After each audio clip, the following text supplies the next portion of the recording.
Hello everyone, welcome back to my channel.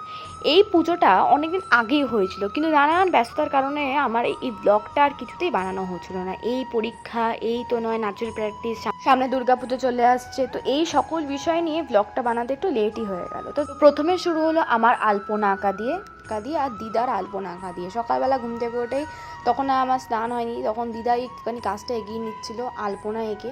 তারপরে আমি স্নান টান করে ধীরে ধীরে তারপর নিজে আলপনা নিয়ে বসলাম। তো দিদা আমার চেয়ে অনেক সুন্দর আঁকে, এই বয়সেও কিন্তু দিদার হাত হেভি। তারপর শুরু হলো আমার আলপনা দেওয়া। স্নান টান করে একটু ফ্রেশ হয়ে তারপরে মা বললো, কী রে, ঘরে 3টে ঘর আছে, 3টে ঘরে একটু ভালো করে আলপনা দে, তুই কিছুই তো কাজ করছিস না বাড়ির। তো তারপর অবশেষে আমি একটুখানি আলপনা দেওয়ার কাজে লাগলাম, তো আলপনা দিলাম। তারপর অবশেষে ঠাকুরমশাই এলো আর আমাদের সেই পুজো শুরু হলো। তো আয়োজন হয়েছিল বিশাল, আমার দিদা মা মিলে সব আয়োজন করেছে। আয়োজনের মধ্যে কী কী ছিল তোমাদেরকে একটুখানি দেখিয়ে নিচ্ছি। এটা ছিল আমাদের লোকনাথ বাবার পুজো। তো লোকনাথ বাবার পুজোর আয়োজনে ছিল, প্রথমেই ছিল খিচুড়ি, তারপরে ফল যেগুলো কাটা থাকে, তারপর নৈবেদ্য সাজানো মিষ্টি, মুড়ি মুড়কি, তারপর লুচি, পায়েস, সুজি, 5 রকমের ভাজা। তো এগুলোই ছিল আয়োজনের মধ্যে। তো মা প্রতি বছরই লোকনাথ বাবার পুজোটা বেশ বড় করেই করে, প্রতি বছরেই করে। তো এই বছরটা কোনো এক্সেপশনাল বছর অবভিয়াসলি ছিল না। তো যাই হোক, তো এই বছরটা শুধু একটাই এক্সেপশনাল জিনিস ছিল যে এবছরটা আমার দিদা এসেছিলো, আগের বছর আমার দিদা আসতে পারেনি। তো মা সাথে সাথে দিদা একটুখানি হাতে হাত লাগিয়ে পুজোর কাজে হেল্প করেছে, তার জন্য মায়ের অনেকটা সুবিধা হয়েছিল।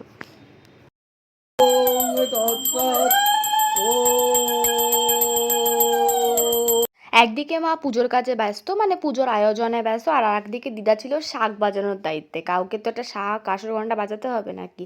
তো দিদা তো মায়ের হাতে হাতে অবশ্যই সাহায্য করেছিল, কিন্তু ওরকমভাবে কাজ তো করতে পারে না, তাই এক জায়গায় বসে বসে শাঁখ বাজাচ্ছিল।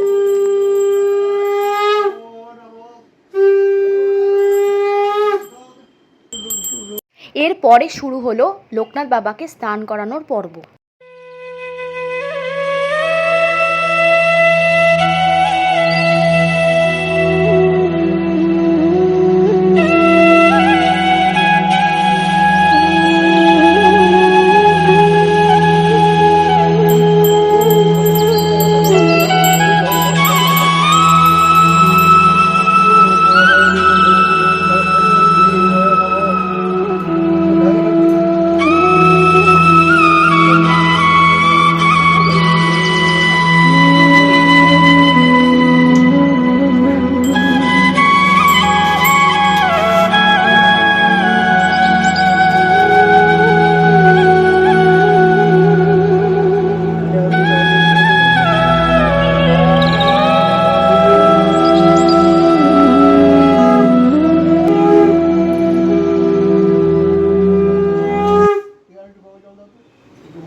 লোকনাথ বাবাকে স্নান করানোর সময় সেই দৃশ্যটা যেন অপরূপ সুন্দর ছিল, মনে হচ্ছিল যেন শুধু দেখেই যায়, কি সুন্দর করে স্নানটা করা ছিল। তো যাই হোক, স্নান করানোর পর্ব আস্তে আস্তে শেষ হলো। ঘি, মধু, দুধ সব কিছু দিয়ে স্নান করে ভালো করে লোকনাথ বাবার গা মুছে পরিষ্কার করে এবার লোকনাথ বাবাকে স্থানে বসানোর সময় হয়েছে।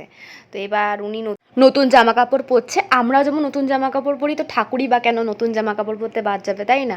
তো আজকে যখন তার পুজো হচ্ছে, তখন তো নতুন জামা কাপড় সে পরবেই। তো ঠাকুরমশাই নতুন জামা কাপড় তাকে পরিয়ে তাকে যথাস্থানে বসানো হলো। এবারে আসল পুজো শুরু হবে, যদিও তারপরে আবার শিবের মাথায় জল ঢালা রয়েছে, কারণ শিব পুজোটাও লোকনাথ বাবার পুজোর সাথে সাথে মা বলেছিল করে নিতে।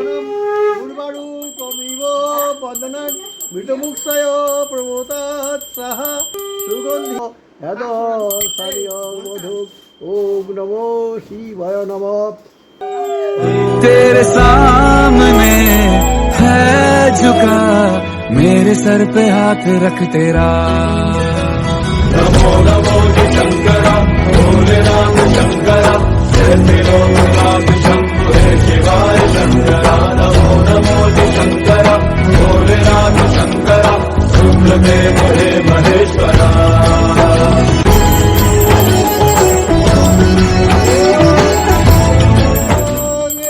শিবের মাথায় জল ঢালা দেখতে যে কি ভালো লাগে মানে কি বলবো, মানে আমি নিজেও শিবের মাথায় জল ঢালতে খুব ভালোবাসি। আমি এই শ্রাবণ মাসের প্রতি সোমবারও জল ঢেলেছি আমি আর মা। তো যখন ওই জলটা ওপরে পড়ে না, জলের ওই ফ্লোটা এত সুন্দর লাগে, মানে এক্সিলেন্ট। তো যাই হোক, তারপরে জল টল ঢেলে তারপর আবার দুধ, তারপর জল, ঘি, মধু দিয়ে স্নান করিয়ে তারপর শিব ঠাকুরকে লোকনাথ বাবার আসনে বসানো হলো যথাস্থানে। নমঃ শিবায় নমঃ। এতৎ সত্য সত্যবিলবত্র ওম নমঃ শিবায় নমঃ। এতৎ সত্যবিলবত্র ওম নমঃ শিবায় নমঃ। পুজো শুরু হওয়ার প্রথমেই যেটা সবচেয়ে মূল জিনিস, সেটা হচ্ছে ঘট স্থাপন করা। তো ঠাকুরমশাই ঘটটা আমের পল্লব, কলা, তারপর স্বস্তিক চিহ্ন সব এঁকে ঘট স্থাপনের কাজে লাগলো। তো ঘট স্থাপন করছিল, ঘরটাকে পুজো দিয়ে তারপর পুজো শুরু করার আগের যেই পার্টটা সেটা করছিল।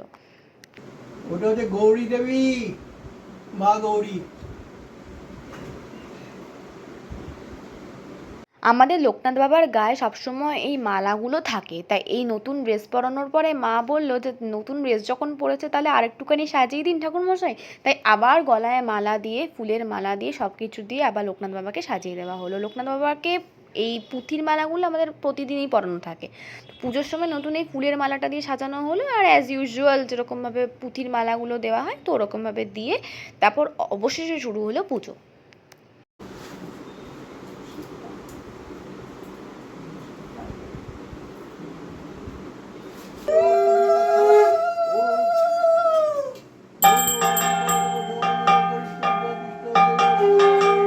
পুরো পুজোর ভিডিওটা আমি আর দিলাম না, তাহলে বোধহয় আর এই ভিডিওর মধ্যে আর শেষ হবে না। সবার অত বড় ভিডিও দেখতেও ইচ্ছে করে না, তো তার জন্য পুরো পুজোর ভিডিওটা ডিটেলসে আমি আর দিলাম না।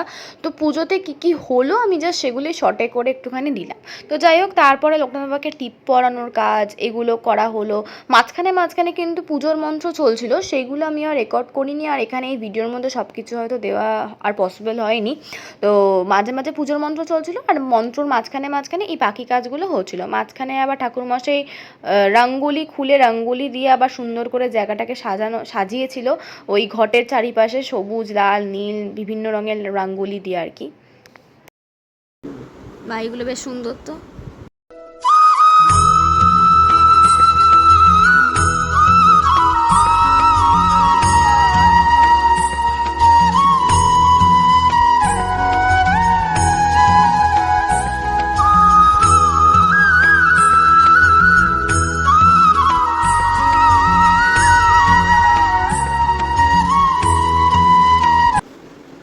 ওম নমো ভগবতী লোকনাথ দেবায় নমঃ। ওম শিব কল্প মহাযোগী জটাজু ঠাকুরের পরে ওম নমঃ। এত বিপদে বড়পতি তবে নারায়ণে নমঃ। এত গন্ধ করে সব বিবাহ করা। ওম নমো ভগবতে সূর্যায় নমঃ।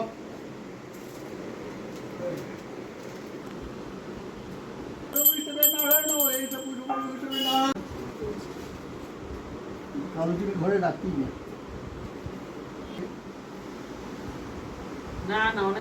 ভিডিওর প্রথমেই তোমরা অল্প একটুখানি দেখছিলে যে পাপার একটা মুখ ফোনের ভেতর রয়েছে, কিন্তু বুঝতে পারছিলে না যে এই ব্যাপারটা কেন। ব্যাপারটা হচ্ছে, এখন আমি বলি, পাপা সেই সময়টায় বাড়ি ছিল না। পাপা সেই সময় গেছিলো চেন্নাই তার কিছু ট্রিটমেন্টের কারণে। তো তার জন্য পাপাকে ভিডিও কলেই আমাদের পুরো পুজোটা দেখানো হলো। তাই জন্য মাই পাপাকে ভিডিও কলে পুজোটা দেখাচ্ছিল। তো সেটারই গ্লিমস আমি প্রথম পার্টে একটুখানি দিয়েছিলাম। এই যে বাড়ির মালিক দেখতে দেখো সাজানো গোছানো। সর্বশেষে আরতি নিয়ে এই পুজো সম্পন্ন হলো। লোকনাথ বাবার কাছে একটাই প্রার্থনা, তুমি সবাইকে ভালো রেখো, এবং উনি তো রনে বনে জলে জঙ্গলে যেখানেই তুমি বিপদে পড়বে ওনাকে স্মরণ করতে হয় সবসময়। তো তুমি পাপীদের শাস্তি দাও এবং ভালোদেরকে আরও ভালো করো।